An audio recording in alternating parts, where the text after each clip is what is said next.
CPI is at 5.4% in June, cores at 4.5%. And it almost feels like everything we're hearing from executives, especially in like the food sector, is just, hey, our inputs are going up. We're increasing prices. We're not going to stop. We're going to keep doing that. Customers seem to be responsive to that. It's almost like they're getting like a positive feedback loop, and it's going to encourage them to do it more.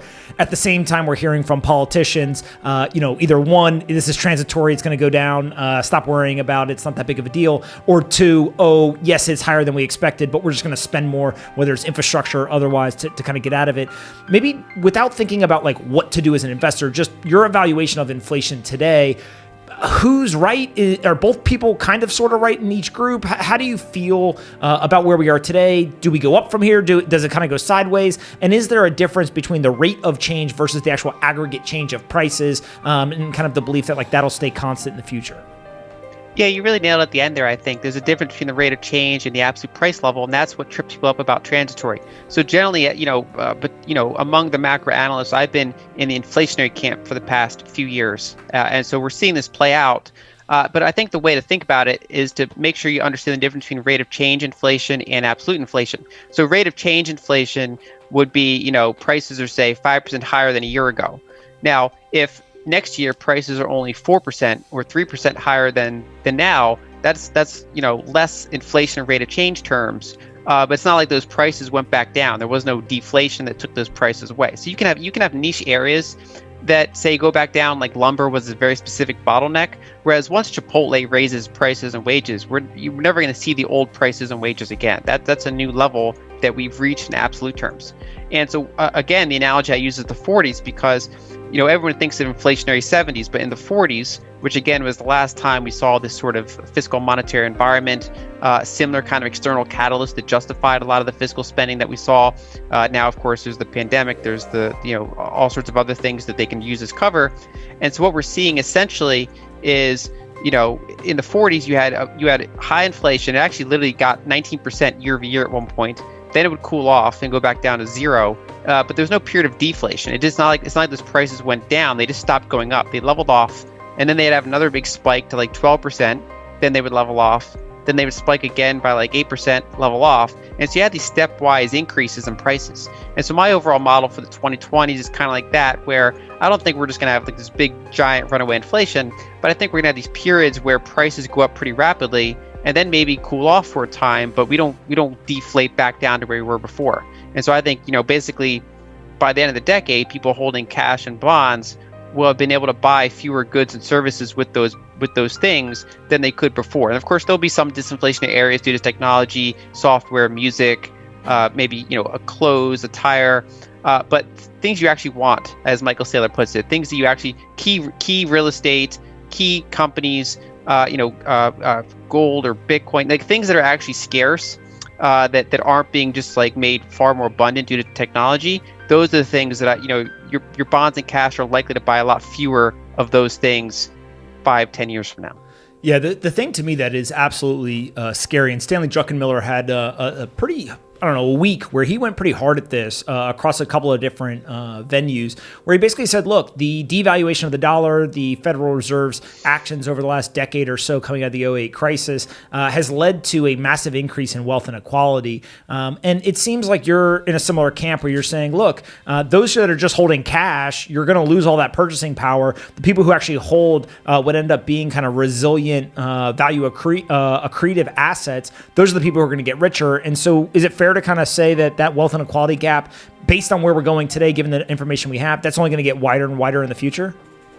It depends on the types of inflation we see. And so over the past decade, until this like last year where we're actually getting some real CPI inflation, the past decade is mostly characterized by asset price inflation and not really CPI inflation.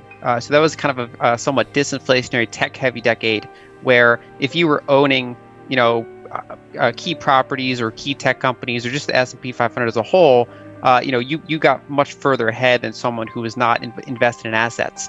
And so if we start to see that shift towards more commodity inflation, and we start to see that shift towards wages and reshoring, and those sorts of things trickling through the system, I do think the 2020s could be a different type of decade where wealth concentration stays flat or maybe even goes down a little bit, because it's a different type of inflation than what we saw last decade. And so, it's one of those things where cash and bond holders are getting inflated away, but at the same time, a lot of people have debts, and debts are the other side of that equation. So if someone has, say, assets that are, say, a house, and you have a 30-year mortgage, if we do have a somewhat inflationary decade, that should, say, be good for that, kind of conservatively leveraged homeowner. And so I do think you could have that type of environment. So it really kind of comes down to what types of inflation we get. Is it wage and kind of commodity inflation, or is it more that same sort of asset price inflation?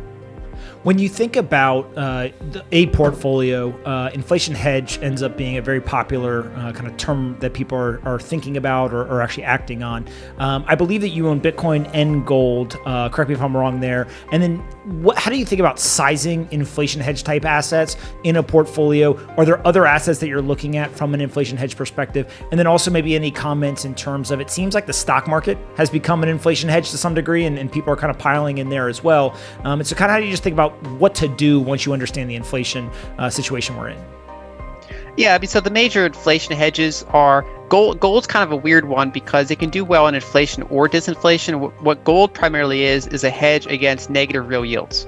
And so that can actually happen in disinflationary or inflationary environments, where something like copper, oil, those types of industrial commodities are more inflation hedges. And so even if real rates are positive, if inflation's high, those things are likely doing well, in part because they're often what's driving the inflation. And Bitcoin is its own beast. I mean, obviously the past 10 years, the last decade, was mostly inflationary for asset prices, not say the commodity index. And Bitcoin obviously was tremendously successful because I've described it as kind of combining gold with the tech stock. And so you have that digital scarcity gold 2.0 narrative combined with the fact that, say, unlike gold, which is going to be the same 10 years from now in terms of what it is, the Bitcoin network is better now than it was 5 years ago. And unless there's some sort of catastrophic tail risk, it'll most likely be better 5 years from now. So there'll be more activity on the Lightning Network. Basically, there's developers every single day working on making Bitcoin better. Kind of like if you own, say, a tech stock, let's say Roku, for example, there's people working every day to build that network out, right? And so I kind of view it like that. So again, Bitcoin is not a pure inflation hedge. It's more of it's a gold 2.0, so a hedge against fiat debasement, while also kind of a growth stock in its own right. So it's actually taking market share. So I think generally, if you're going to hedge against inflation, you want to have some degree of commodity exposure, commodity companies, and then how you size that partially depends on what your conviction level is for inflation. And so my overall approach is to have some energy companies, some gold miners. I did have copper miners, but I trimmed them out when they kind of went parabolic there, and then I might add back to them.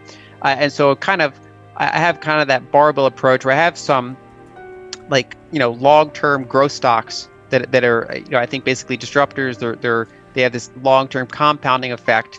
And then on the other side of the spectrum, that's when I have that more commodity exposure, or gold and then things like that. And then Bitcoin's kind of in the middle, where it's both sides of the camp essentially.